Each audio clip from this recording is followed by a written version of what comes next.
मैं यहाँ डायरेक्टर साहब को, चूँकि हम ये डिस्कस कर रहे थे कि जो यहाँ मिसिंग फैसिलिटीज़ हैं इस कॉलेज की, उन मिसिंग फैसिलिटीज़ को हमने पूरा करना है, क्योंकि इस कॉलेज को सिर्फ एक कस्बे तक महदूद नहीं करना। इस कॉलेज ने इस पूरे इलाके की तालीमी ज़रूरियात को इंशाअल्लाह पूरा करना है। तो मैं आपको यकीन दिलाती हूँ कि हमारा जो मुतालबात प्रिंसिपल साहिबा ने की हैं, आपको पता है कि मुझे ऐलानात से दिलचस्पी नहीं होती। मैं ये चाहती हूँ कि एक एक मुतालबा जो उन्होंने किया है वो हम कोशिश करें, अनथक मेहनत करें, और आपकी मैं तर्जमान बन के,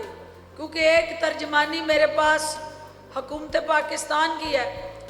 और एक वज़ीर आज़म पाकिस्तान की है, तो असल तर्जमानी जो मुझे करनी है, मैं फ़ख्र से ये कहती हूँ कि मैं आपकी तर्जमान हूँ, आप सब की आवाज़ हूँ, और इंशाअल्लाह ये आपकी जो ज़रूरियात हैं वो आपका हक है, और आपको आपका हक लुटाना मेरी ज़िम्मेदारी है। इंशाअल्लाह इस कमेटी की रिकमेंडेशन पे जो ड्यूटी ये मेरी लगाएंगे वो इंशाअल्लाह मेरी भरपूर ख्वाहिश होगी कि उसमें कोई कमी ना रहे। मैं दुआ गूँ कि परवरदिगार आपका, मेरा, हम सब का हम यूनासर हो और हमें मिल के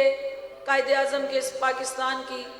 बेहतर खिदमत करने की तौफीक अता फरमाए। पाकिस्तान